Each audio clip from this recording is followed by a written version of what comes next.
Shalom saudara, selamat malam yang di Amerika, ya. Selamat pagi yang di Indonesia, ya.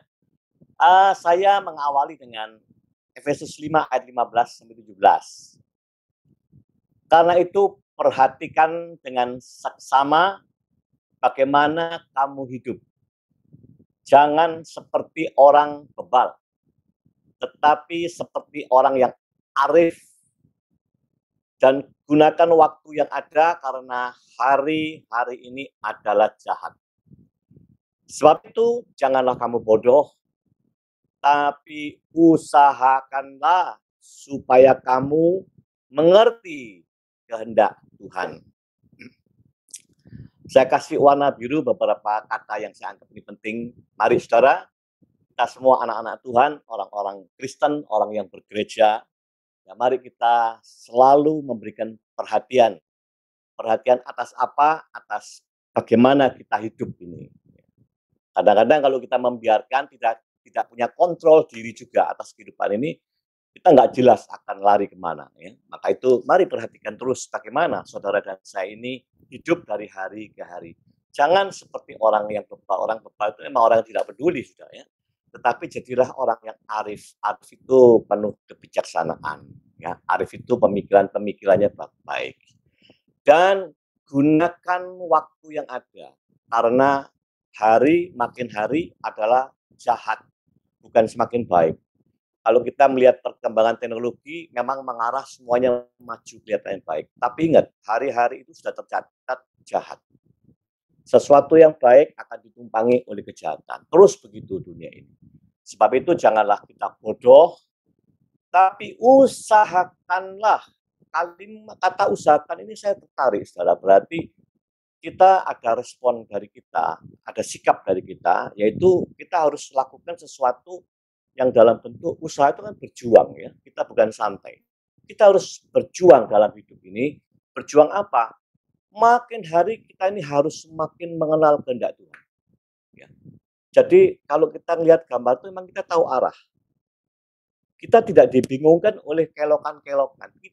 Kita tidak akan terkacau pikiran kita, perasaan kita oleh situasi zaman. Kalau kita punya fokus, terus ngerti apa maunya Tuhan, kehendak Tuhan. Ya. Jadi ada apapun perkembangan teknologi di depan, kiri, kanan, muka, belakang, harusnya ya kita nggak perlu menjadi goncang. Ya. Oleh sebab itulah, mari kita menyikapi, pas tema kita hari ini kan next, ya, kita akan menyikapi bagaimana di depan mata kita ini dunia metaverse. Ya. Metaverse kalau ditampilkan ini Mark Zuckerberg, pemilik Facebook, sebetulnya bukan dia yang utama, yang pertama. Di luar Mark ini kan juga banyak perusahaan-perusahaan lain yang mereka menyiapkan banyak sekali. Cuman dia yang memulai berbicara di publik, menyatakan dirinya pada tahun kemarin itu, sehingga dia tampillah dianggap yang pertama, ya, Mark Zuckerberg. Nah, dunia metaverse memang dunia yang asik, saudara. Minggu kemarin kan waktu ada acara webinar tuh, ya, saya sempat ikut waktu pembahasan metaverse oleh seorang hamba Tuhan. Nah, saya memang menangkap ada beberapa hal yang nggak bisa dihindari. Metaverse ini ada yang bicara ke saya, Pak, apakah berarti ada antikris di situ? Enggak, saya tidak bilang Mark ini, oh ini antikrisnya, ini jahat, bukan, ya, bukan, saudara. Tetapi kita kan harus waspada. Perkembangan zaman semakin canggih, kita harus ngerti arah ini mau kemana. Kita harus selalu melihatnya juga dari sisi rohani, tidak bisa lepas. Ya. Supaya apa? Supaya tidak terjebak. Metaverse apakah baik? Baik. Karena juga tujuannya untuk hal yang baik. Saya ini menangkap, tidak cuma dunia metaverse, ya. Yang berikutnya saya bicara mengenai Neuralink. Ini orang-orang pinter, orang-orang yang penuh hikmat di dunia ini. Mereka itu menciptakan untuk apa? Untuk kebaikan hidup manusia. Kan pernah di interview ini orangnya, Neuralink ini. Waktu diwawancara kan ditanya, apakah Anda berdoa? Dia agak mikir sekian detik, dia jawab, enggak. Terus dia menyatakan, yang aku pikirkan tiap hari, yang dipikirkan fokus dia adalah mengenai apa? Mengenai kehidupan manusia ke depan. Tentang manusia itu dia mikirkan. Ya, jadi kedua orang pinter ini penuh hikmat dunia, ya, luar biasa. Dan kita nggak boleh ngikuti sepenuhnya pola pemikiran hikmat dunia, enggak. Tapi kita nggak boleh menafikan, ya, oh nggak penting itu, enggak. Ya. Kita nggak boleh menafikan hal yang begini. Ini kan di depan mata, ya. Nah, dua orang ini saya anggap memang ingin punya andil. Untuk apa? Untuk better living buat manusia di bumi. Gitu loh, ya. Metaverse ini kan, jadi gini ya, balik lagi kita ke metaverse dulu ya. Metaverse ini kan zaman saudara dan saya, terutama yang kita ini yang generasi baby boomer ya. Itu perhatikan, mulai kita nonton layar TV black and white, ya. Itu kita bicara hidup kita itu mulai dibiasakan start itu dari framing. Ya. TV kecil, hitam putih lagi, itu masih ada framing kan ya. Hidupnya dari framing. Lalu maju TV-nya berwarna menjadi lebih besar. Inch-nya lebih besar. Yang punya uang lebih besar lagi beli inch ya. Jadi lebih besar. Tapi masih di dalam framing. Sampai dikejar teknologi itu supaya punya inch yang lebih besar sekali ya. Nah, tapi masih ada framing. Ada framing. Masih dibatasi itu orang. Lalu sampai membuat TV yang apa ini yang cekung ya. Sehingga kelihatan lebar sekali. Nah, tapi masih framing. Sampai orang berusaha punya home theater di rumah. Ya lebih puas rasanya ngelihat. Masih framing. Nah, masuk di dunia metaverse ini, kita ingin diajak masuk dalam dunia yang frameless. Jadi sudah nggak ada lagi batasan. Ya, maka itulah yang saya tahu sementara ini dunia metaverse hanya bisa kalau kita masuk dengan alat yang seperti kacamata, ya, itu namanya Oculus ya, metode Oculus itu pakai itu, jadi orang tuh, nah itu ya, kelihatan masih masih besar gitu ya. Nah orang itu kan frame-nya nggak ada karena sudah tidak lihat TV lagi. Kalau hari ini online masih frameless, masih framing. Saya lihat di layar, tapi masuk metaverse, frame-nya hilang. Kita seolah-olah diri fisik ini masuk di situ kan. Nah, ya. Dan saya baru tahu kalau hari ini diberitahu oleh hambanya Pak Yongki, ternyata di Indonesia minggu depan ini sudah ada gereja yang memulai, katanya ya, dengan ibadah virtual, VR, virtual reality.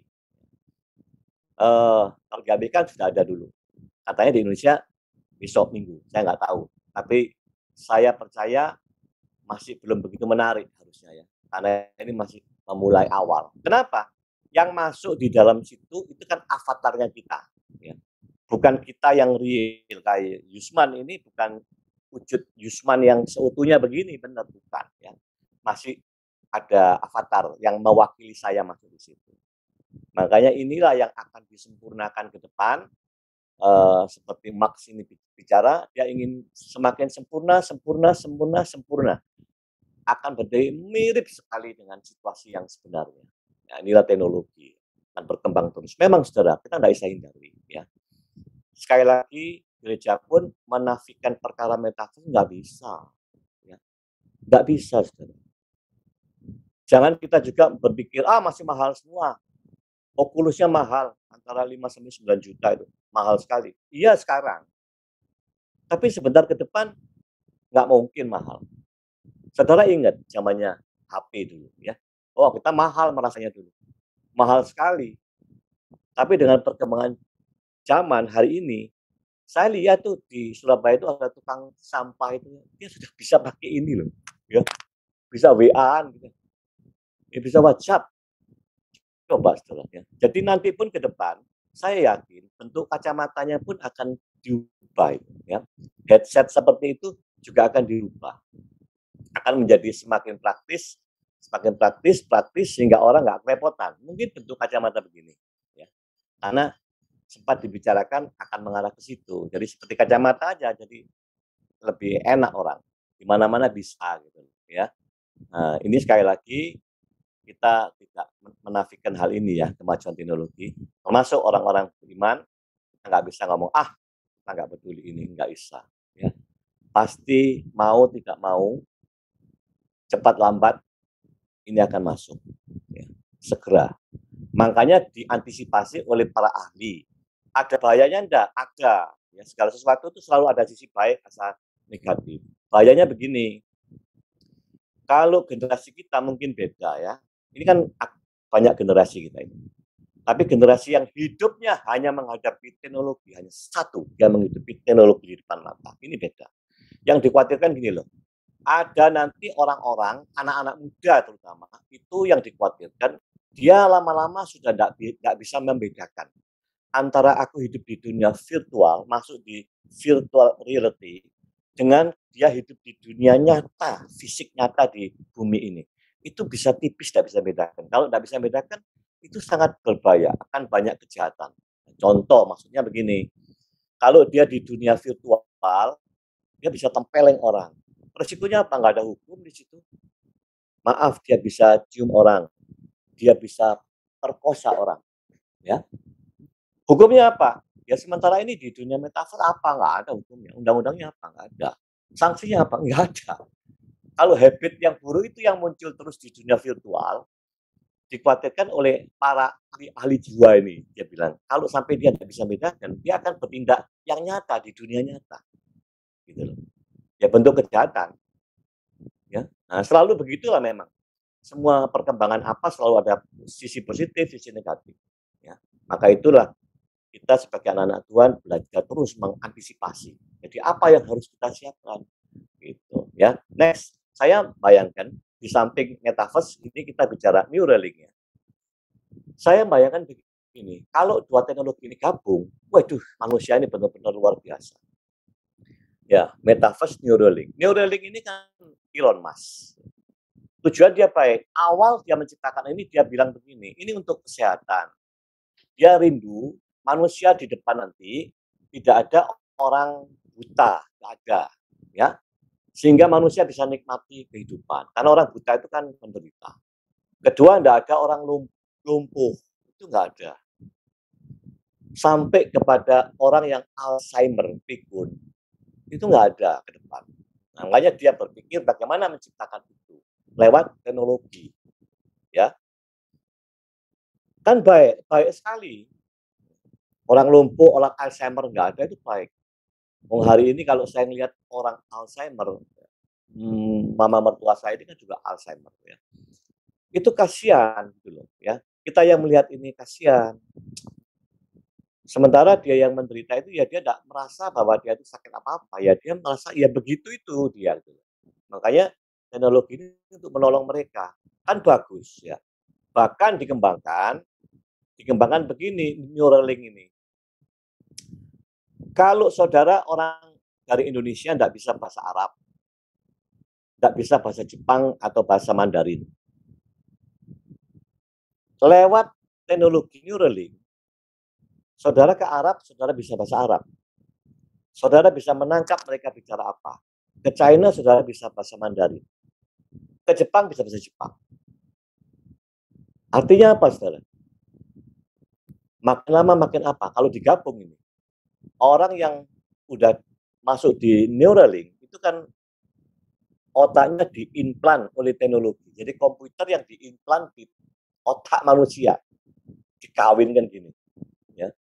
Dengan tidak membutuhkan sesuatu yang merepotkan, tidak gampang. Operasi saya dengar hanya setengah jam. Itu pun dilakukan oleh robot supaya robot ini tipis, tidak seperti manusia, ya, tepat sekali. Ini katanya sih sudah dicoba di binatang babi dan monyet berhasil. Saya dengar terakhir katanya juga kepada manusia boleh dikata hasilnya baik, tapi ini memang belum nyata diumumkan ya.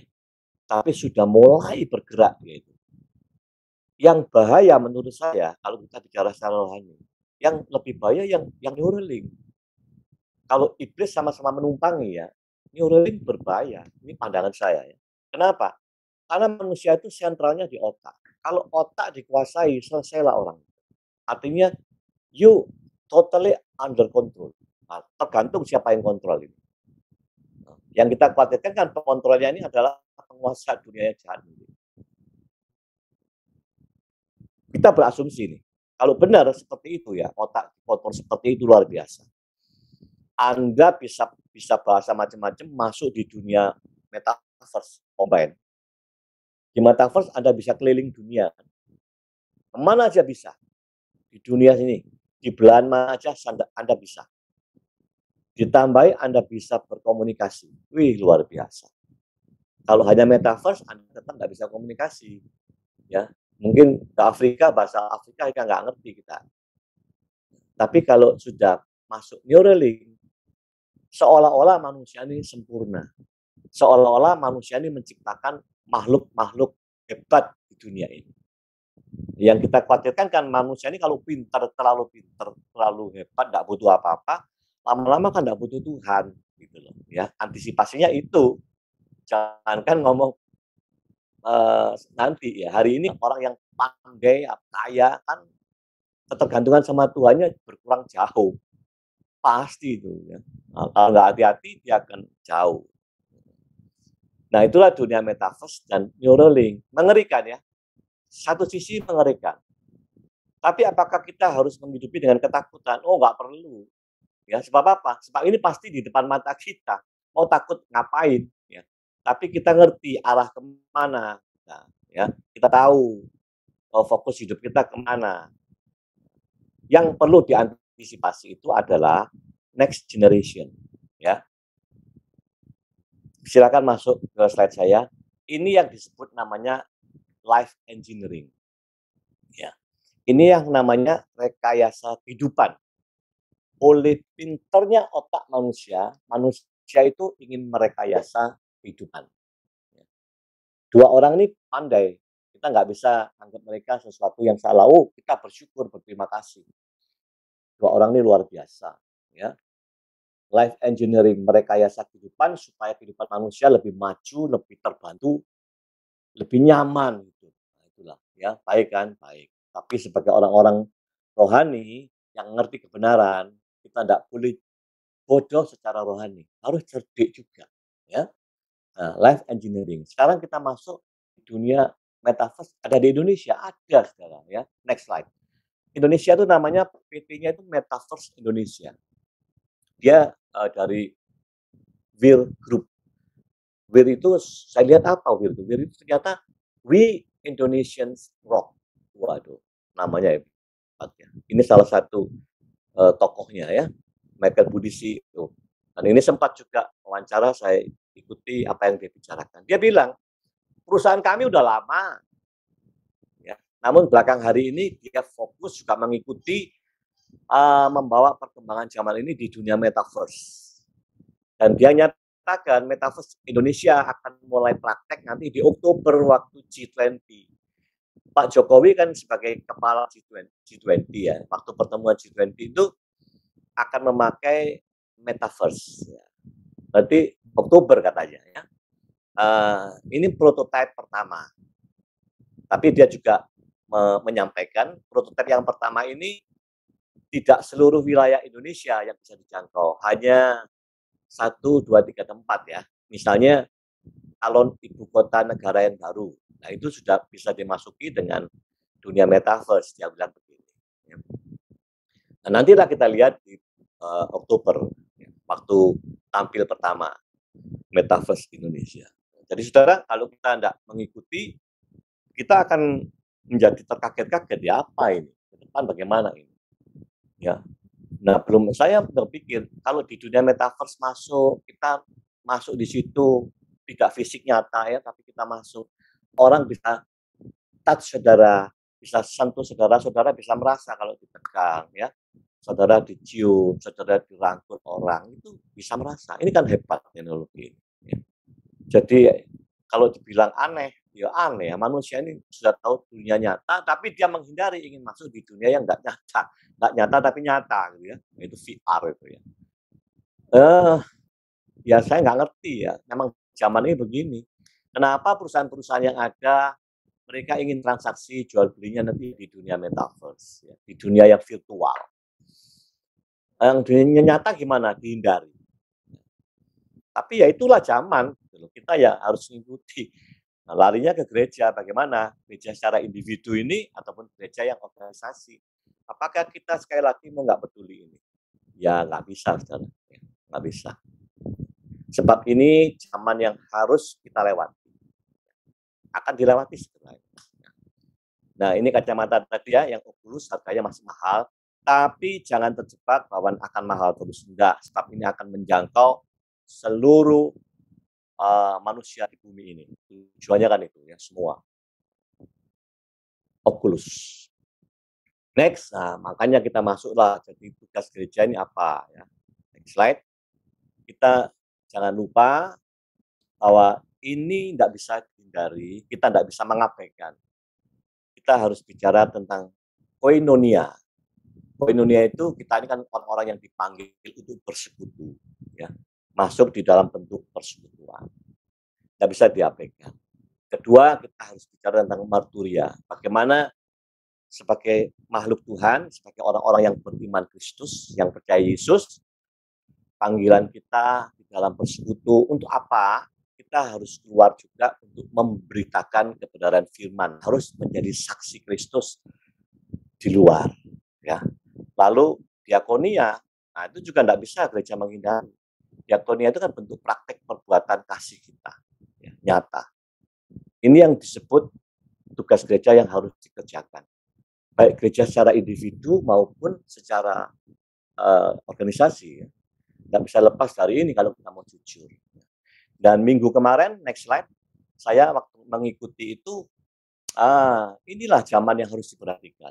Saya percaya, saudara, generasi anak-anak saya terus ke depan itu sudah ada perubahan yang sangat, ya.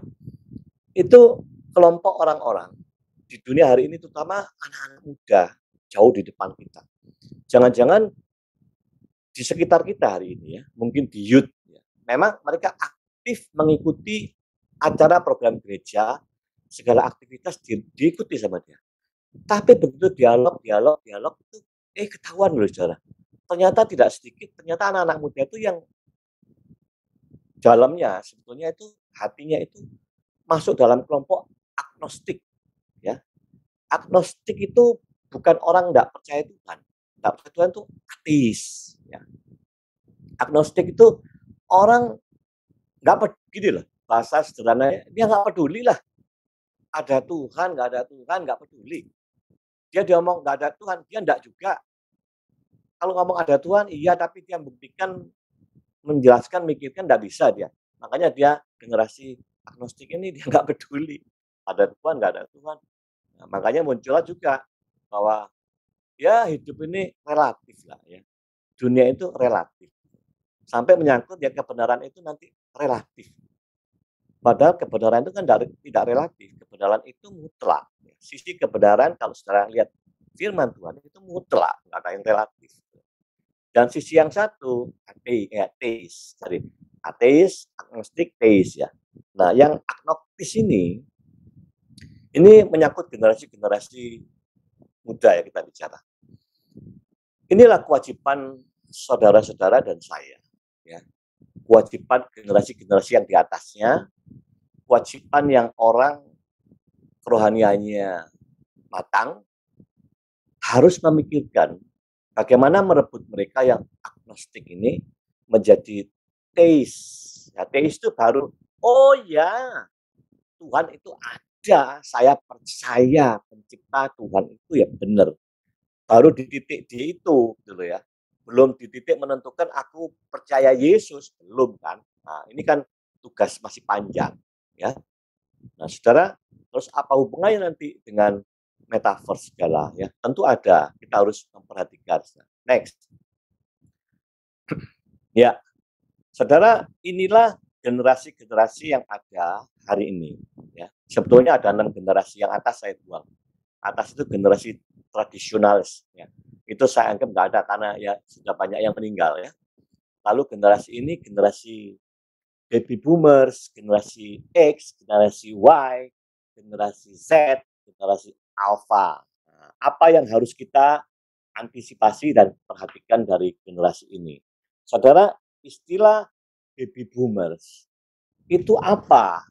Baby boomers itu siapa yang bikin istilah? Yang bikin istilah negara di mana saudara tinggal hari ini, Amerika. Amerika itu paling pandai kalau buat seperti ini ya, bikin istilah. Ini istilah baby boomer itu memang berasal dari badan resmi di Amerika, yaitu Biro Sensus Amerika. Dia membuat istilah baby boomer. Siapa baby boomer? Baby boomer itu orang yang lahirnya antara tahun 46 sampai 64. Nah, saudara cek aja hari ini. Siapa yang hari ini ya usianya 58 sampai 76, Anda baby boomers. Gitu. Anda kelompok ini. Ini adalah kelompok di mana di masa-masa itu terjadi ledakan kelahiran ya, setelah perang. Nah, ini sangat besar. Kelompok hari ini yang usia 58, 76, Anda benar-benar kelompok baby boomer. Siapa? Antara lain saya. Nah, ini saya baby boomer. Mungkin Pak Yongki baby boomer ya. Dan rekan-rekan kita yang lain mungkin ada masih baby boomer. Bayangkan, baby boomer harus menjangkau turun terus ke bawah sampai generasi alpha. Harus ini menjangkau, nggak bisa nggak menjangkau. Maka itu kalau kita tidak memperhatikan perkembangan zaman, teknologi kita abaikan, nggak ada urusan sama gua, nggak bisa, saudara. Nggak ada urusan sama you, sama saya yang baby boomer, tapi sama generasi yang di bawah kita. Dan itu anak-anak Tuhan, anak-anak kita harus berurusan. Ya.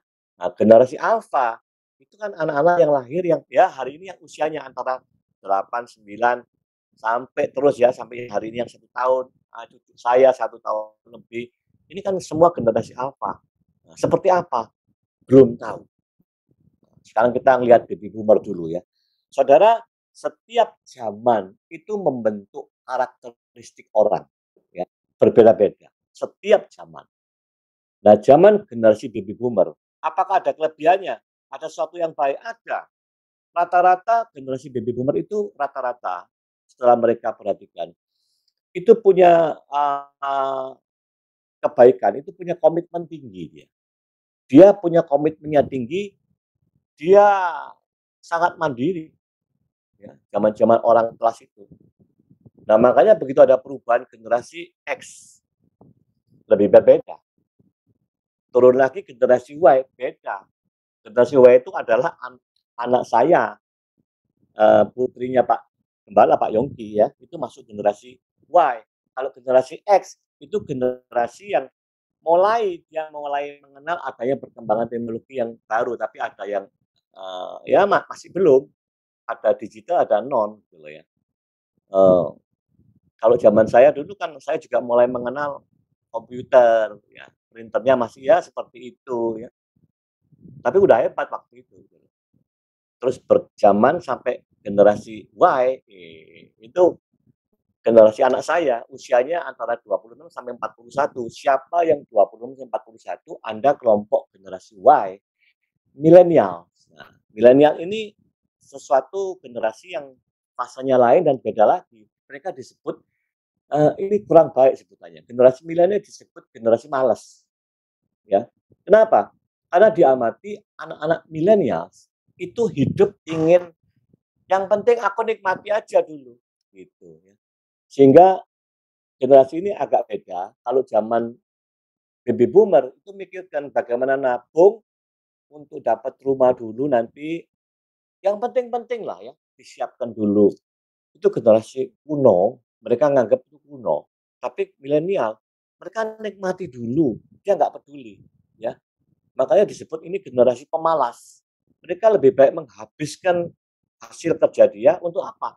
Menikmati di zaman ini. Dan generasi milenial ada generasi yang sangat kuat, dia mandiri, dia yang pertama benar-benar masuk di dunia digital, dia nggak ngerti komputer zaman saya nggak ada dia, ya.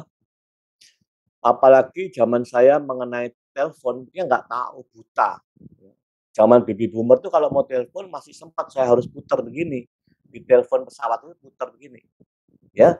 Putar terus saya angkat baru nyambung ke, operator, minta nomor ini sambungkan. Oh ya sambungkan, nunggu dulu kita.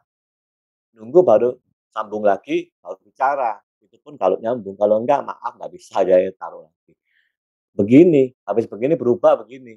Nah, muter gini angkanya. Ini generasi milenial nggak ada, ya. Tidak tahu wujud itu, gitu ya. Yang dihadapi dia ya zaman-zaman ini kalau milenial ini. Tapi jangan lupa generasi di bawahnya lagi, yang hari ini usia 10 tahun lagi sampai 25, itu generasi anak saya udah kelewatan. Udah ketinggalan. Generasi Z ini lebih canggih lagi, ya canggih lagi. Generasi Z ini memang generasi yang gimana ya, hidupnya nggak bisa lepas dari dunia ini memang ya, nggak bisa ya. Walaupun ya hari ini masih masih ada campur-campur sedikit, tapi dia sudah nggak bisa. Makanya perhatikan, jangan ngomong dunia generasi Z, generasi milenial aja kalau ada orang sampai membaca surat kabar, dia jadi heran dan ketawa. Kalau saya masih baca majalah, anak saya bisa ketawa. Ngapain papa itu beli majalah? Ngapain papa itu baca koran? Aneh. Kalaupun saya sering berlama-lama di depan TV yang framing kan, masih framing. Dia juga bilang, TV ini untuk orang tua-tua. Gitu. Ini generasi milenial loh ya. Jadi ya di mata mereka, kita ini baby boomer udah orang kuno lah, tinggalan. Ya. Makanya kita ini juga harus sadar, jangan ketinggalan tentang perkembangan zaman di depan mata. Gitu. Mari peduli. Terutama dari apa? Maaf ya, saya hanya bicara fokusnya dari sisi antisipasi rohani. Kalau teknologi, ya sekedar tahu lah ya, ada perkembangan zaman seperti ini gitu ya. Nah, turun lagi dari Z masuk ke generasi alfa. Aduh saudara, nggak bisa jangkau kita. Saya teliti ke depan generasi alfa ini bakal seperti apa, masih prediksi semua. Mereka akan memperkirakan akan seperti ini karena hidup generasi alfa ini hanya sepenuhnya di depan mata dia itu hanya teknologi. Ya, bukan generasi yang masih campur enggak, teknologi murni hidupnya teknologi. Enggak ada pilihan, no ada choice bagi dia ya. Nah, nah, makanya jadi kita mikir gini, saya mikir jadi generasi yang paling berbahaya yang harus diantisipasi oleh gereja, oleh orang-orang yang percaya Yesus ini ya, untuk penyelamatan generasi. Ya generasi alfa itu yang utama. Bukan berarti mengabaikan generasi Z, ya, milenial tidak. Tapi ini generasi yang lebih sulit sentuhannya. Ya. Makanya waktu kalau ada orang ikut seminar ini terus mengatakan dalam seminar itu, kalau anak saya larang tidak boleh masuk dalam dunia metaverse. Saya berpikir ulang atas sikap itu. Apakah bisa kita melarang? Nggak bisa. Ya. Kalau sementara di awal bisa. Kenapa saya bilang nggak bisa? Beda zaman. Saudara generasi baby boomer dan saya baby boomer itu punya banyak pengalaman yang sudah pernah dirasakan, pernah banyak pola pikir, pernah banyak cara antisipasi dari sejarah yang sudah dihadapi bermacam-macam. Sedangkan generasi alfa yang dihadapi kelak, dia tidak punya zamannya kita ke belakang itu nggak ada, saudara. Ya. Zaman dia di depan mata itu ya metaverse. Coba pikir ya, kalau hari ini cucu saya umur 1,5 tahun lah ya, atau sampai generasi umur 9 tahun. Berarti kalau akan disempurnakan metaverse dalam 5 sampai 10 tahun, umur berapa dia? Kalau 5 tahun, berarti 15. Oh, berbahaya umur-umur segitu ya. Kalau 10 tahun, berarti sampai 20 tahun. Gitu loh. Kalau menunggu kesempurnaan itu. Yang dihadapi siapa sama dia, generasi alfa ini? Ya itu di depan mata, dia nggak ada pilihan lain. Dan dia nggak punya pengalaman-pengalaman lain sebelumnya. Nah, bagaimana generasi kita ini baby boomer melarangnya? Nggak bisa, tidak bisa. Yang bisa itu adalah mari cerdik bagaimana mengantisipasi perkembangan ini kepada generasi itu. Pertama apa? Ya tugas orang percaya ini. Tugas generasi yang harus mengerjakan 3 perkara itu ya. Persekutuan, pemberitaan firman, kebenaran, bersaksi Kristus, dan apa ya sikap kita dalam praktek perbuatan diakonia. Nah, itu kasih kan. Ini nggak bisa lepas dari itu. Nah, kita lihat setelah. Apa respon gereja? Baik gereja secara individu sebagai orang tua, baik Anda yang orang tua generasi baby boomer atau generasi X ya. Anda harus antisipasi generasi alpha di depan. Kalau hanya sekedar melarang, ya Anda bisa sekedar melarang, tapi yang dilarang nggak bisa. Anda bisa dilarang di rumah, di luar rumah dia nggak bisa. Apalagi kalau dunia frameless itu sudah menjadi hal yang murah, yang lumrah, nggak bisa, tidak bisa. Ya, oleh sebab itu sekali lagi, apa yang diantisipasi? Yang pertama, menurut saya, gereja secara organisasi maupun individu, kita harus selalu menanamkan nilai-nilai bahwa dunia onsite, dunia offline, dunia kehadiran fisik, itu masih sangat dibutuhkan dan penting sekali. Ya. Sebab ini membentuk dunia komunitas persekutuan nyata. Tidak ada Tuhan mengajak kita masuk dalam persekutuan yang hanya virtual, yang tidak nyata. Enggak ada. Semuanya nyata.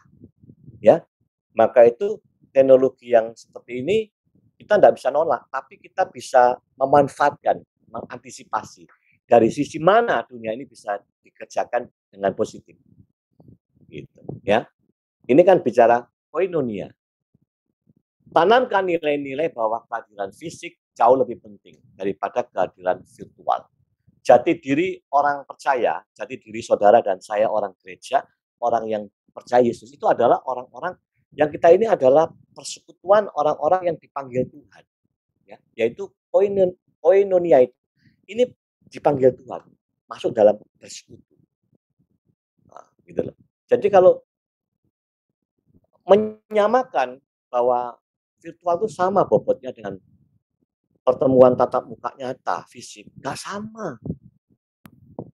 Ya, ini saya juga berpikir kalau generasi milenial masih bisa ya kita ajak ngomong begitu ya. Tapi generasi yang jauh ke depan kita nggak ngerti ya. Tapi saya yakin ini harus pemikiran ini harus dimasukkan. Sebab apa? Sebab gini saudara, ada banyak perkara, banyak hal yang nggak bisa tergantikan oleh teknologi metaverse. Tidak bisa. Contohnya, bagaimana kalau kita punya hati ingin menyentuh, mengunjungi orang-orang atau jemaat gereja, anggota gereja, atau sosok saudara-saudara seiman, kita ingin memberikan sentuhan terhadap orang-orang yang lagi kesepian, frustasi, kesepian. Itu nggak bisa kalau hanya ketemu dalam virtual. Apalagi yang udah stres, ya orang stres diajak disuruh untuk masuk dunia virtual. Ya. Kemudian kalau kita ingin gimana kalau mau merawat saudara seiman atau merawat famili keluarga, menghibur mereka orang-orang yang sedang sakit. Apakah pakai dunia virtual, pakai VR? Nggak pas menurut saya. Ya. Karena itu perlu sentuhan fisik yang nyata. Ini nggak bisa harus dimasukkan dalam teknologi metaverse.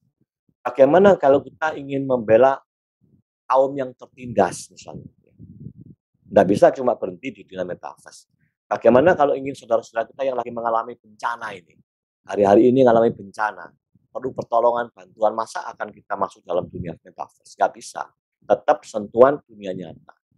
Mengajak mereka untuk bersama-sama masuk di dalam persekutu. Apalagi kalau kita bicara bagaimana nanti kalau menikmati perjamuan kudus. Oh, di dunia virtual perjamuan kudus, khayalan. Bagaimana itu? Ya, khayalan. Fisiknya saya nggak terima, saya di rumah. Dia perjamuan, tidak, tapi khayalan terima. Mau dibaptis, khayalan. Nyatanya saya diam di rumah, tidak ditenggelamkan. Ini kan tidak bisa digantikan. Maka yang untuk bicara yang ini, Perjamuan kudus, baptisan ini ya sempat ada kontroversi. Ada sebagian yang mengatakan ya nggak apa-apa asal imannya percaya gitu. Makanya waktu di dunia metaverse yang Indonesia ini, dia nyatakan, loh hari ini loh sudah ada orang kok yang daftar. Bahkan ada yang tanya daftar bagaimana kalau aku diberkati lewat virtual pernikahannya gitu. Ya, nah, inilah perkembangan zaman yang faktanya ada itu. Yang faktanya ya ini ada. Oleh sebab itulah bahwa nilai terkoneksi secara fisik itu masih sangat dibutuhkan, khususnya orang-orang yang menyebut diri Kristen, percaya Yesus. Kita harus perhatikan ini ya, tidak bisa. Persekutuan dalam bentuk fisik tidak bisa dimatikan atau dihindari. Kalau dirubah dalam bentuk virtual yang nggak nyata adalah kita akan lebih kerepotan lagi ya. Yang kedua, saudara sebagai individu, orang tua, khususnya juga organisasi gereja, ya, menurut saya kita jauh hari pun sudah harus siap. Ya. Siap bukan hanya secara teknologi kita sudah punya, ya, tapi kita menyiapkan dalam teknologi itu apa yang kita mau fokuskan. Kalau saya punya keyakinan, sesuai Alkitab, program pemuritan itu harus ada. Ya, sebab kalau kita ingat, pergilah jadikanlah semua bangsa muridku, baptis mereka dalam nama Bapa, Anak, Roh Kudus, dan ajarlah mereka, ini ya, ajarlah mereka melakukan segala sesuatu yang telah kuperintahkan kepadamu. Saudara, bagaimana mengajar orang-orang di luar itu? Kalau saudara tidak pernah tahu apa yang pernah diperintahkan Tuhan, kalau engkau mau memuridkan orang, tapi dirimu kok tidak pernah sama sekali dimuridkan, bagaimana? Gitu, ya. Maka itu sebetulnya ini perintah Tuhan. Harus terjadi bentuk pembelajaran pemuritan yang dibawa arahnya nanti untuk menjadi saksi Kristus, untuk memberitakan firman. Masuk ke dunia metaverse, kita lengah perkara ini, ya sudahlah, akan campur aduk lagi. Nggak tahu lah jadi apa kekristenan masa depan kekristenan ini seperti apa, nggak tahu. Ya. Tapi kita harus kembali fokus. Firman Tuhan katakan begini, saudara. Ini harus kita perhatikan untuk orang-orang tua. Di dalam jauh di perjanjian lama di Ulangan 6 ayat 8 dikatakan, haruslah engkau mengajarkan berulang-ulang kepada anak-anakmu, mengajarkan berulang-ulang kepada anak-anakmu, dan membicarakannya apabila engkau duduk di rumah, apabila engkau sedang dalam perjalanan, apabila engkau sedang berbaring, dan apabila engkau sedang bangun, terus kepada anak-anakmu. Terus, saya kaitkan ini anak-anak yang generasi alfa yang baru lahir hari ini, itu harus mengalami sebetulnya golden age ya. Jadi masa umur keemasan itu ya anak-anak. Makanya orang tua yang individu ini kalau mengerti kebenaran itu mulai dibicarakan sejak dia bayi. Ibu khususnya ya, karena tiap hari. Dia terus ngomong, terutama katanya dalam 1000 hari pertama, itu program golden age katanya pada bayi, 1000 hari pertama, berarti ya 3 tahunan ya. Nah, itu harus. Maka itu selanjutnya pun untuk perkembangan ya harus ada pemuritan. Kan banyak kan gereja itu tidak menyelenggarakan pemuritan, termasuk para hamba Tuhan ya mungkin agak repot ya. Pemuritan itu kan bukan hal yang gampang, hal yang repot. Padahal ini adalah perintah, ya. Membawa berita kebenaran ke depan itu perintah. Ini kan bicara marturia. Ya. 1 Yohanes 1 itu katakan, 1 Yohanes 1 ayat 3 itu dikatakan, apa yang telah kami lihat, apa yang telah kami lihat dan telah kami dengar, apa yang dilihat dan didengar, itu yang kami beritakan kepada kamu. Jadi setelah kau melihat, kau mendengar, langkah berikutnya yang kau keluar beritakan. Dan ismaturia. Jadilah kau keluar jadi teladan, jadi saksinya Kristus gitu. Dan ini kalau engkau tidak pernah dibentuk, tidak pernah dimuridkan, kita tidak punya mental untuk memberikan orang, ya akan kesusahan gitu loh. Ya. Jadi mempersiapkan acara atau program secara baik ke depan, ya tidak terlambat lah apapun yang terjadi. Ya. Jadi hari ini itu mulai dikawinkan. Bagaimana menyiapkan programnya yang terlibat nanti bisa masuk di dunia metaverse. lewat dunia teknologi ini. Fokusnya di situ, memberikan pembelajaran dalam membangun suasana pemuritan supaya ujungnya ini apa? Mereka adalah generasi-generasi yang siap jadi saksi Kristus, ya, berani dan mampu untuk memberitakan firman. Lalu kita masuk yang ketiga. Jadi kita udah bicara itu koinonia sama maturia, ya. Yang ketiga, hati-hati ini saudara, ya. Ini pesan yang sedikit beda. Mari senantiasa para gereja, yaitu orang-orang Kristen, individu maupun organisasi, ya, menghadirkan Yesus yang sejati, menghadirkan pengajaran-pengajaran yang sehat, yang sejati. Berarti bukan mengajarkan another Yesus, bukan mengajarkan pseudo Christ, Tuhan Yesus yang gadungan. Memang yang dipakai adalah Alkitab. Alkitabnya sama, tapi waktu mulai menyampaikan, membicarakan, itu yang keluar semua adalah kita bicara tentang another Yesus. Oh, berarti ini Yesus yang lain, ini bukan Yesus yang di Alkitab. Kenapa? Ajarannya beda, gitu loh, ya. Sehingga muncullah false teaching, pengajaran-pengajaran yang nggak benar, yang salah, yang keliru. Nah, kalau dari ujungnya keliru, terus pengajarannya lahir yang keliru kan, false teaching, maka Anda bayangkan yang mendengar, kalau yang mendengar ini orang-orang yang asal terima, belum sama sekali matang. Kalau matang, dia dewasa, dia akan curiga. Nggak begini Alkitab. Nggak begini fokusnya. Nah, gitu loh. Dia bisa saring. Tapi berapa banyak orang yang bisa saring? Kalau nggak bisa saring, dia telan. Lahirlah generasi-generasi Kristen yang false Christian. Ya, fatal. Saudara. Nah, lewat urutan inilah saya berpikir secara pribadi. Maka itulah Yesus itu meragukan, ya. Kalau dia datang ke dunia untuk kedua kalinya, kalau dia sempat nanti bertanya, masih adakah iman di bumi? Itu saya yakin percaya. Iman seperti apa? Maksudnya gini, ada iman yang benar enggak sih? Manusia-manusia zaman ini nanti. Gitu loh. Ya, imannya benar enggak? Sejati enggak? Dengan bahasa lain, ya firmanmu itu Alkitabiah enggak? Hidupmu itu Alkitabiah enggak? Ya, yang ketiga ini menurut saya berbahaya ini. Ya. Maka itu marilah kita mengajak sejak dini, baik individu maupun organisasi, ya, jauhilah kompromi. Ya. Sebatas toleran boleh, tapi jangan pernah kompromi. Jangan pernah berani demi disenangkan atau dikagumi orang atau kelompok.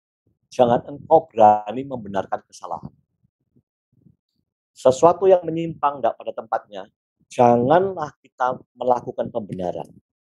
Kalau ini pembenaran, apalagi diucapkan oleh seorang hamba Tuhan yang besar, ini akan ditelan oleh yang bawah. Ya, tanggung jawab besar. Maka itu kan saya pernah nyatakan, ya, para gembala di Amerika yang mengalami tekanan stres sehingga dia lepaskan pekerjaan itu, ya, tidak menyalahkan, ya, sebab itu tekanan terhadap jiwa. Tapi seharusnya kalau jiwa tertekan, dia tidak bisa mengelola, waduh, maka hilanglah keteladanan dia, betul kan? Harusnya dia menjadi energy giver, malah menjadi energy sucker, ya. Orang menjadi lelah kalau kumpul sama dia. Nah, itulah bahayanya, karena ada tanggung jawab besar di para semua hamba-hamba Tuhan di seluruh dunia. Tanggung jawab yang besar sekali. Nah, memasuki dunia metaver, mari cerdik menyiapkan diri mengelola. Tidak bisa, sekali lagi, jangan menafikan, jangan tidak menganggap, ya, engkau menafikan ini, ya, diabaikan, engkau tolak. Yang di depan mata ini pasti dilalui oleh kita, nggak bisa, ya. Yang hanya bisa adalah mari antisipasi, buatlah teknologi di depan kita, entah itu metaverse modelnya apapun, walaupun sudah sempurna, kita akan manfaatkan sisi yang baik untuk firman Tuhan. Nggak ada lain yang lebih bisa dari itu. Nah, maka itu ya yang saya maksudkan ini antisipasi, ya. 1 Yohanes 2 ayat 18 ini saya masih bicara yang ketiga, ya. Anak-anakku, waktu ini adalah waktu yang terakhir. Seperti yang telah kamu dengar, seorang antikris akan datang. Sekarang telah bangkit banyak antikris. Sekarang sudah ada antikris, banyak. hanya tokoh antikris belum muncul kelihatan. Siapa Mr. X itu ya. Tetapi di kiri kanan kita itu sudah banyak. Kitab catat 1 Yohanes 2 ayat 18. Itulah tandanya bahwa waktu ini benar-benar adalah waktu terakhir. Jadi ini namanya zaman akhir. Zaman akhir itu sejak Yesus datang, Yesus menderita, mati, disalibkan, naik, bangkit, naik ke surga. Sejak zaman itulah sampai nanti Yesus datang yang kedua kali menginjak kaki di bumi. Ini namanya fasenya ini adalah zaman akhir. Ujungnya nanti akhir zaman, gitu ya. Jadi saudara dan saya hari ini memang ini di waktu zaman akhir. Gitu. Makanya kan kita tidak bisa masa bodoh, tidak peduli atas keberadaan sekitar. Ya. Dan ini kita bicara yang internal, ini masih yang ketiga kan, ini internal. Jangan toleransi dengan sesuatu yang salah kau benarkan. Ya. Jauhi kompromi. Harus benar-benar yang real gospel. Ya. Benar-benar yang sungguh-sungguh, yang Yesus, yang Alkitabiah. Ajarannya yang Alkitabiah. Jangan disimpangkan demi untuk kompromi atau demi untuk disenangi. Udah jangan. Ingat, apa yang kau tanamkan hari ini, baik orang tua maupun semua hamba Tuhan, itu akan menyebabkan jauh generasi kita ke bawah. Yang saya akan khawatirkan generasi yang harus diraba, generasi alfa. Yang hari-hari masih kecil hari-hari ini. Ya, gitu loh saudara. Ya. Kalau enggak, antisipasi kita siapa? Kisah Para Rasul 20 ayat 29-30 dikatakan begini. Aku tahu bahwa sesudah aku pergi, serigala-serigala yang ganas akan masuk ke tengah-tengah kamu dan tidak akan menyayangkan kawanan itu. Bahkan antara kamu sendiri akan muncul beberapa orang yang dengan ajaran palsu. Mereka berusaha menarik murid-murid dari jalan yang benar dan supaya mengikut mereka. Hati-hati. Di sekitarku yang di Surabaya ini dan di sekitar Anda yang di Amerika, itu banyak. Jadi musuh dalam selimut yang di dalam. Itu yang secara tidak sadar kita, ternyata banyak antikris di sekitar kita ini. Gitu loh. Antikris apa? Antikris itu kan bukan yang langsung kontra ngelawan Yesus gitu, bukan. Dia itu pseudo Christ. Pseudo Christ itu dia memirip-miripkan dirinya Yesus, tapi pada hari hanya dia kerjanya antikris itu kan sembunyi, tersamar. Pada hari hanya dia akan berani menyatakan diri gitu loh. Nah, ini kan terselubung, berbahaya kan? Ini ada di antara kita di dalam, ya. Mari antisipasi yang ketiga ini untuk ke depan bagaimana menghadapi teknologi ini. Jangan berani masuk di dalam hal yang kompromi. Mulai hari ini, segala yang keliru menyimpang jangan masuk dalam pembenaran. Ya, slide saya terakhir. Oleh sebab itu, saudara, marilah ya dunia metaverse jangan ditakuti. Dunia metaverse tidak perlu juga kita telan secara utuh tanpa kita melihat dari sudut pandang firman Tuhan. Ya, dari semua generasi ini, ayo kita memperhatikan generasi yang belum jelas. Bakal seperti apa? Ya generasi anak-anak yang ya usianya 1 tahun sampai 10 tahun, 9 tahun hari ini. Ya. Sebab maaf ya, di kacamata mereka, dia tidak punya sejarah seperti generasi Z, generasi Y, generasi X, apalagi baby boomer. Jadi baby boomer, jangan kita asal melarang. Oh, tidak boleh, tidak bisa. Tidak bisa begitu. Di depan kacamata anak-anak alfa hanya ada satu. Dan itu bagi mereka dunia nyata mereka. Dengan kata lain, mereka akan punya game. Game dalam arti gini ya, game itu kehidupan hari-hari dia. Dia akan dihadapkan oleh dunia begituan. Ya. Maka kita harus bijak, harus arif. Tidak boleh bodoh, tetap pada jalur kebenaran firman Tuhan. Kita harus memperhatikan bagaimana kita bergerak ke depan terus. Demikian pencerahan firman Tuhan hari ini, kiranya bisa menyegarkan kita semua. Amin. Saya kembalikan kepada host. Amin. Terima kasih banyak, Mas Yusman, luar biasa ya. Wah, kita ini sangat dibukakan, begitu banyak pengetahuan yang baru soal metaverse, juga Neuralink. Wow, luar biasa sekali. Jadi ini adalah sesuatu yang ya dibilang baru juga enggak, tapi baru juga buat generasi-generasi yang I guess milenial ke belakang ya, milenial, generasi X dan baby boomer. Ini ada sesuatu hal yang saya sangat setuju sekali akan datang, whether we like it or not.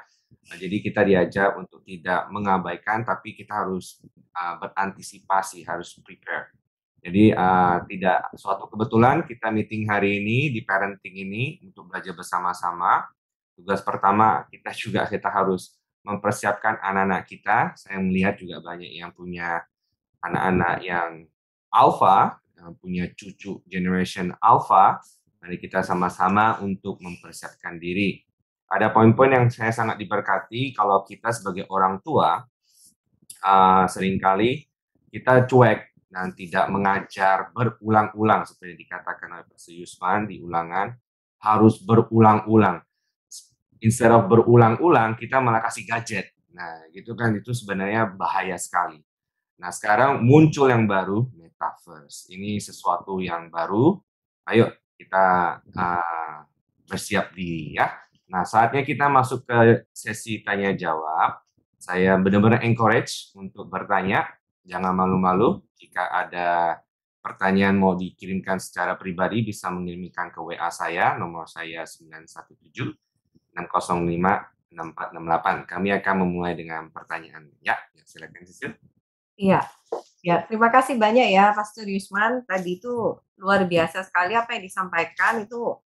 Karena saya sama William kan sebagai guru sekolah minggu juga yang kita aja juga ada beberapa yang mulai preteen gitu ya, belasan umurnya kayak 15, 14 tahun dan ke bawah.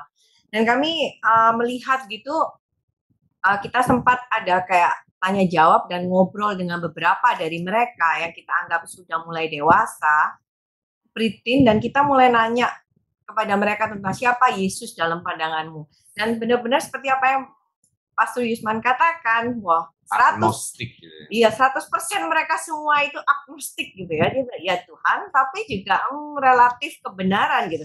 Dan itu buat kami sangat menyedihkan gitu. Sebagai kita yang lihat ini anak-anak Tuhan, orang tuanya percaya Tuhan, tapi anak-anaknya itu seperti itu dan itu menjadi beban buat kita.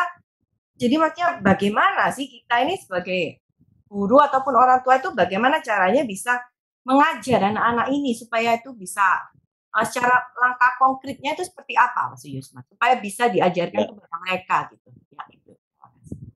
Ya, memang mengajarkan anak-anak, apalagi mengajarkan anak-anak sekolah minggu ya, itu juga tanggung jawab yang besar sekali menurut saya. Tetapi paling banyak juga sisi ini oleh gereja kan dianggap sepele ya, yang urusan anak-anak ini. Tetapi bagi pengajar itu sangat besar. Sebab sejak anak-anak itu kalau sudah mulai masuk pikiran yang dia tangkap, yang dia iyai, itu akan berkembang terus ke depan. Ya. Dan saya itu punya pikiran begini kalau untuk ngajar ke anak-anak. Sebaiknya juga ini kan bukan hanya tugas gereja ya. Ada anak-anak itu pengaruh di dalam organisasi gereja. Itu gereja ikut urun ya, ikut berbagi, ikut share, andil di dalam mengajar dia.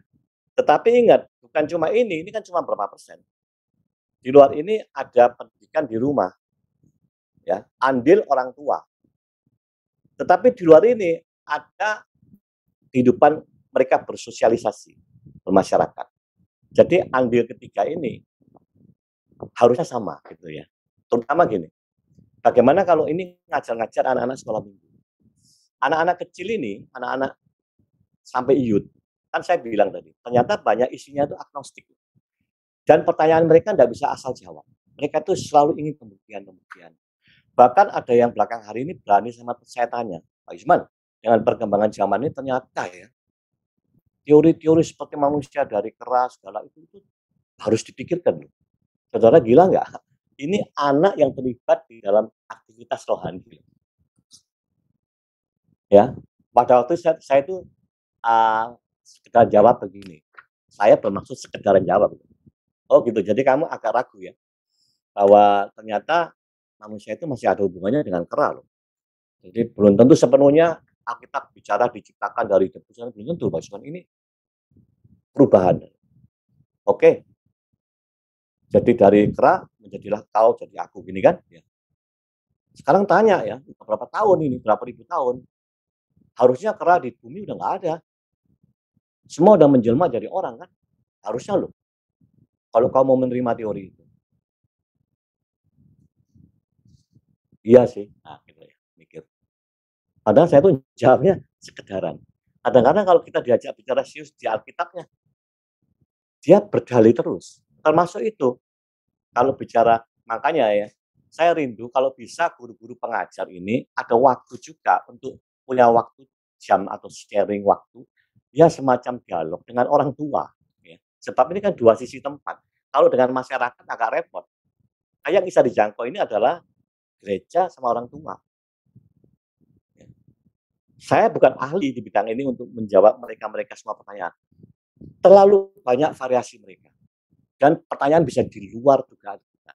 Tapi generasi yang satu ini nggak bisa dengan pokoknya begini, nggak bisa. Serius nggak bisa. Jangankan generasi yang itu, anak saya yang paling kecil itu kan generasi Y, itu pertanyaannya udah berubah beda sama yang paling besar.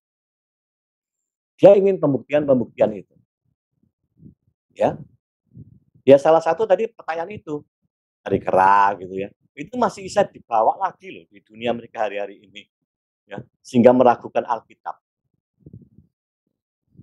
Jadi marilah para pengajar, kita harus memang ini tanggung jawab besar, harus banyak berdialog ya antar pengajar dengan orang tua kalau saya merindukan. Sebab orang tua supaya dibangun, jangan menyerahkan kepada gereja aja. Namanya tugas gereja bisa 100% tangani mereka, nggak bisa. Keluarga sangat dominan. Ya. Ibu, wah itu dominan sekali. Maka itu kalau saran saya, kalau bisa punya waktu atau acara dialog dengan para orang tua, itu lebih bagus lagi. Kalau enggak ya paling tidak anak-anak yang sering menanyakan yang aneh-aneh, itu orang tuanya ajak dialog. Dan para pengajar pun juga menyiapkan jawaban-jawaban berbagai sisi. Ya, sebab itu pertanyaan aneh kadang anak-anak. Bagi kita bisa aneh. Bagi dia enggak loh, dia memang tanya itu loh. Kadang-kadang bukan dibuat-buat. Gitu. Ya, sejauh ini saya bisa menjawab itu. Gitu, ya. Oh iya, terima kasih banyak Mas Yusman. Ya, benar banget. Ya. Oke, ya ada lagi pertanyaan. Mungkin Pastor Yusman boleh menjawab kembali pertanyaan yang diutarakan oleh Pastor Yongki. Kan ini kan sesuatu yang baru ya. Apakah di zaman metaverse ini kita harus mempergunakan yang namanya Oculus itu atau ada dengan cara lain? Jadi untuk participate metaverse kita harus pakai ini gitu kan ya? Ya, yang saya tahu kan saya memang ingin cari tahu perkembangan ini, gitu ya. Saya cari tahu memang sementara ini harus pakai alat bantu itu. Ya, makanya kalau nanti di minggu depan ini di Surabaya, di Jakarta diadakan, saya sebenarnya pengen ngerti. Andai kata nggak pakai ini, dia salurkan lewat mana? Menurut saya nggak bisa, tetap masih pakai Oculus ya. Maka itulah para ahli kan memikirkan bagaimana supaya kepala ini tidak dibebani oleh Oculus yang seperti itu modelnya. Supaya mereka ini merasakan frameless tanpa ada beban. Makanya dipikirkan bagaimana kacamata yang seperti saya punya ini ya, kecil gini, tapi bisa kemana-mana kita bawa, hanya ada tombol-tombol sedikit ya, sehingga kita di luar sana, kita ngantar istri, kita bisa masuk di dunia virtual. Gitu. Itulah arah pikiran para ahli mereka ini yang ke sana dibawa kita. Dan ini bukan hal yang nggak mungkin lah, enggak lah, ini mungkin, semuanya mungkin. Dulu kan pernah kita berkata begini, saya masih muda itu berkata begini, teman-teman ngomong begini, sekarang ini sudah keluar loh pesawat yang super cepat, Warjet yang tipe ini, itu kecepatannya sekian, jadi kalau ke Amerika hanya butuh sekian. Nanti ke depan ini kalau canggih, nanti pesawat itu bisa hitungan menit, gitu saudara. Kita ketawa sih zaman itu, hitungan menit gimana pesawat itu. Betul Pak, pasti itu zaman itu berubah akan canggih, akan sekejap aja kita bisa ke Amerika, kita bisa ke Afrika, kita bisa ke Cina. Oh, lahirlah sekarang metaverse ya. Saya bisa ke New York tanpa saya fisik ke sana, tanpa naik pesawat 16, 17, 18, 20 jam. Ya, fisik saya seolah-olah detik ini masuk ke sana. Ya, nah ini dulu yang dibayangkan nggak pernah ada, hari ini ada. Hari ini kalau masih mendengar, oh masih 5-10 tahun Pak, jangan pikir 5-10 tahun, bisa juga mereka mempercepat, bisa cepat ini gitu. Ya. Buktinya siapa yang tahu bahwa Metaverse Indonesia sudah akan memulai di bulan Oktober. Nah, jadi begitu cepatnya ini. Gitu. Jadi jawaban saya yang saya ketahui sampai hari ini masih pakai alat bantu. Ya.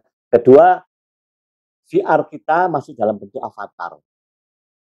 Yusman akan diwakilkan dalam wujud siapa di sana. Pak Gembala, Pak Yongki akan masuk ketemu saya dalam wujud apa. Makanya kan masih diantisipasi ini bisa ada penipuan-penipuan nanti masa depan. Bisa apa berbahaya ya mungkin. Tapi kalau udah disempurnakan wujud asli ya nggak bisa ya. Nah, seperti itu kira-kira. Ya, terima kasih. Mungkin Pak Suyusman bisa menjelaskan sedikit nggak kalau misalnya di Metaverse kan orang pasti kan akan melakukan sesuatu yang namanya jual beli ya. Nah, kalau mereka mau jual beli di sana nggak mungkin pakai kurs rupiah, dolar, tapi kan ada yang namanya cryptocurrency. Nah, apakah ini sesuatu yang related dengan Metaverse, cryptocurrency, NFT, dan sebagainya? Ya, sangat related. Karena waktu kita masuk di dunia Metaverse, misalnya ini ya, saya ketemu Pak Yongki di Metaverse. Di detik itu saya ingin memberi sesuatu gift kepada Pak Yongki, maka saya di dunia Metaverse saya bisa beli, ya, bisa beli di sebuah platform. Platform itu yang kita kenal hari ini yang namanya NFT, gitu ya. Itu sebuah platform nantinya kita bisa beli barang itu. Kalau pada pacaran di Metaverse, beli bunga ya, beli di situ. Itu platform kita bisa beli. Ya. Sehingga bunga itu dikasihlah kepada orang yang bersangkutan. Nah, transaksi di dunia ini itu dinyatakan oleh bentuk mata uang cryptocurrency. Ya. Maka itulah zaman ini. Anda tahu di Indonesia kripto hari ini luar biasa. Luar biasa. Banyak artis-artis itu mereka membuat apa ya? Membuat exchanger ya untuk dunia kripto. Seperti Anang Hermansyah, ya, terus anaknya Ustadz Mansur, lalu Angel Helga, akan diikuti oleh beberapa artis lagi. Mereka udah transaksi, mereka berani membangun koin itu. Ada yang mungkin namanya Angel Coin gitu ya. Kalau punya Anang itu asik koin. Udah ada yang beli, sudah ada, dan luar biasa. Saya mendengar dari Ketua MPR Indonesia, Mamsud, dia katakan perputaran kripto di Indonesia itu sudah ratusan triliun. Ya. Dan ini kan sekali lagi sama, tidak bisa hindari. Dunia cryptocurrency tidak bisa hindari. Ya. Nah, banyak orang yang sudah memulai hari ini mau saving di kripto. Kalau kripto itu kan naruhnya seperti kita punya saham gitu loh ya. Jadi ya nggak akan rugi, nggak akan hilang. Fisiknya nggak akan hilang itu, uangnya gitu loh ya. Kalau sahamnya naik, jual, kita untung. Sama, kalau koinnya ini naik, kita jual untung. Jadi ya diantisipasi aja. Gitu. Tetapi oleh kecanggihan dunia zaman ini, dimanfaatkanlah ada robot trading kripto. Yang di Indonesia hari ini semua sedang bermasalah, ya, sedang viral. Robot trading di Indonesia viral. Baik trading forex, trading gold maupun yang kripto ini bermasalah semua. Sedang menghadapi perkara-perkara regulasi dan sebagian perkara hukum. Gitu, ya. Ya benar, memang cryptocurrency. Beberapa negara kan nggak bisa menghindari. Gitu. China yang menghindari. China bertahan tidak mau ada dunia cryptocurrency di China. Ya. Tahu dia punya persiapan untuk mata uang yang sendiri. Sehingga semua yang berbau kripto dihancurkan. Kalau bisa nol. Gitu. Tapi apakah bisa kalau ini zaman ini sifatnya mendunia? Pertanyaan saya begitu, bisa nggak dia menahan terus? Nggak bisa, ya pasti. Itu dunia cryptocurrency. Ini sekarang kan nanya, since kita ngomong soal cryptocurrency, NFT, dan dunia metaverse, jadinya apakah nantinya di masa mendatang ini pekerjaan-pekerjaan yang sekarang ini akan banyak switch ya, akan banyak berubah gitu ya Pak ya? Untuk orang-orang yang sekarang kan berarti kalau zaman-zaman kita dulu kan kalau pengen sukses jadi lawyer, jadi dokter, jadi apa. Kalau sekarang kan kadang orang-orang kalau sekarang aja kan, jadi YouTuber gitu kan. Kalau zaman-zaman sekarang nantinya lagi di masa yang akan mendatang kan seperti di NFT aja sekarang mereka udah beli tanah-tanah dan rumah dengan harga jutaan dolar gitu. Kan kadang nggak make sense, nggak dapat tanah tapi mereka berani beli gitu Pak. Berarti apakah itu nantinya ekonomi dan semuanya itu bagaimana? Bukan nantinya, menurut saya segera ya. Jadi nanti kita akan ketemu sesuatu yang mengherankan. Maksudnya begini, aku ketemu anak ini biasa-biasa sih. Tak lihat kerjanya, aduh kerja sepele begitu. Kok bisa beli mobil BMW baru ya? Kok bisa punya Mercy ya? Padahal hari-hari dia tuh, ya cuman kerja itu dia. Nggak bisa ya. Ternyata nanti akan muncul anak-anak muda yang dapat income-nya itu di dunia metaverse. Aneh ya. Dapat kekayaan dari dunia virtual. Dia bisa bekerja, atau kerja jenis bidangnya apa, macam-macam kan. Dia yang terima bayaran kayak, atau dia yang bekerja mandiri, tapi di dunia itu. Di dunia nyata, orang lihat dia enggak loh, nggak ngapain loh. Tapi kok bisa beli ini. Nah itulah dunia metaverse yang akan merubah jagat ini. Jangan dikira loh, memang kalau ke depan bicara apakah ada dunia kehidupan sisi bisnis yang mati?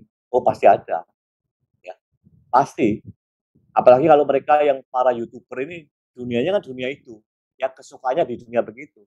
Kalau udah suka masuk menemukan sebuah bisnis di dunia itu, waduh saudara ya, dia memang bisa kaya raya luar biasa. Kan hari ini lagi rame kan juga anak mana dari Semarang ya, yang bisa dapat duit berapa 12 miliar atau berapa itu? Dari mana? NFT. Ya, anak muda enggak tampan, tapi dia memasang semua perkembangan hidup dia hari ke hari terus sudah bertahun-tahun. Dia masukkan di situ pribadi, ya. Ternyata ada yang beli itu, dan itu sampai miliaran. Maka dia waktu di podcast diajak bicara, kamu kaya ya sekarang? Ketawa dia ngomong, iya gitu sekarang ya. Aneh kan? Lewat dunia itu bisa dapat duit. Ya. Padahal ada yang bilang begini, kalau yang tampan belum tentu kamu bisa masuk di situ. Ya, ayo yang tampan-tampan cantik-cantik masuk mulai hari ini. Belum tentu kamu laku dijual. Ini justru yang aneh ini gitu. Anda lihat siapa tuh namanya? Gosali ya, Pak. Nah, ini loh, dunia itu. Jadi mau tidak mau akan ada yang tergerus, ya, pasti. Dan ada orang-orang yang kaya lewat saluran-saluran itu. Kita nggak tahu karena kita belum masuk di hari ini. Gitu. Iya. Terima kasih. Oke, dari tadi saya cek juga sudah tidak ada pertanyaan. I guess that's it. Jadi kami mau sekali lagi mengucapkan terima kasih untuk Pastor Yusman yang sudah bersedia dan juga meluangkan waktu mengajar kami.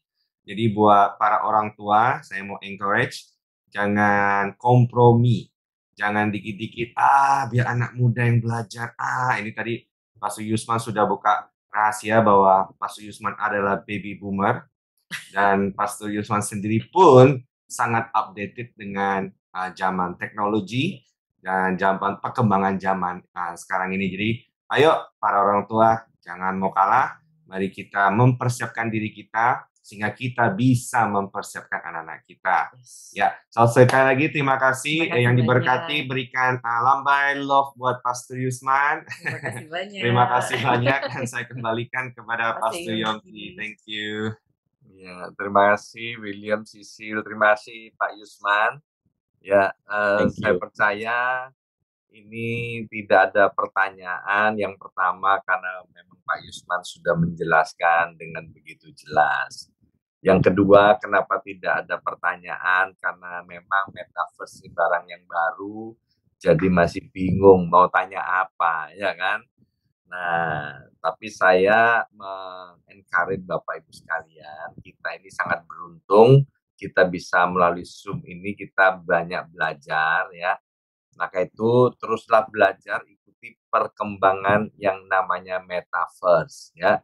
Jadi kami akan nanti sering-sering adakan atau Bapak Ibu bisa belajar dari banyak media atau apa tentang metaverse ya. Jangan sampai kita ini ketinggalan ya. Jadi biarlah kita belajar, kemudian kita maju, kita bisa diberkati juga secara rohani maupun secara materi. Jadi jangan dianggap sepele yang namanya metaverse ya. Maka itu saya sangat terbeban untuk mengadakan ini agar supaya Bapak Ibu yang peduli ya ini bisa menjadi pionir, menjadi orang yang pertama di dunia metaverse ya. Jadi sekali lagi mari di dalam kebingungan jangan kemudian ini mematahkan semangat kita ya. Nanti saya percaya Pak Yusman akan lebih update lagi dan akan mengajar kita bersama-sama. Terima kasih Pak Yusman ya, terima kasih buat semua yang sudah hadir pada malam hari ini. Terima kasih pada William Sisil dan semua yang ada di belakang layar yang sudah menyelenggarakan acara parenting dengan tema metaverse. Ya, terima kasih juga Bu Yusman ya yang dengan setia bisa mendampingi Pak Yusman ya. Nanti saya kepengen tahu rasanya gimana ikut metaverse ini dan saya harap supaya nanti waktu ikut metaverse saya tidak ada yang nempeleng saya atau ngelus-ngelus gundul saya ya. Saya nggak bisa bayangkan gimana nanti dilus-lus di dunia metaverse ya. Mari kita berdoa. Kami mengucap syukur ya Abba ya Bapa untuk malam hari ini. Kami tahu Tuhan seperti kata firman-Mu, umatku binasa karena tidak berpengetahuan. Mengapa tidak berpengetahuan? Karena kami yang menolak untuk diajar. Maka itu kami mengucap syukur kalau kami semua malam hari ini mau meluangkan waktu untuk belajar tentang metaverse. Biarlah hari-hari ke depan Roh Kudus Engkau tolong kami sehingga kami dapat mengikuti perkembangan metaverse ini dan kami mau memakai media yang namanya metaverse ini untuk menjadi alat membawa jiwa-jiwa datang kepada Yesus Kristus Tuhan kami. Berkati hamba firman-Mu, Bapak Pendeta Yusmar Suwardana, biarlah bencana yang sudah dituangkan Tuhan isi kembali dengan hikmat, pewahyuan, dan sesuatu yang baru daripada Tuhan untuk menolong banyak jiwa-jiwa untuk mengenal Tuhan lebih dalam lagi, untuk membawa jiwa-jiwa semakin mengasihi Tuhan. Terima kasih Bapak. Berkati William Sisil, berkati semua para pelayan Tuhan yang sudah melayani dan mempersembahkan acara parenting ini. Mari angkat kedua belah tangan kita, arahkan wajah kita ke sorga. Selain dikasih oleh Tuhan, sekarang terima dengan iman, berkat dan rahmat dari Allah Bapa di sorga, yaitu Yesus Kristus Tuhan dan persekutuan yang manis dengan Roh Kudus-Nya memberkati, menyertai dan melindungi setiap kita untuk selama-lamanya. Dalam nama Tuhan Yesus yang percaya diberkati bersama-sama katakan amin 3 kali. Amin, amin, amin.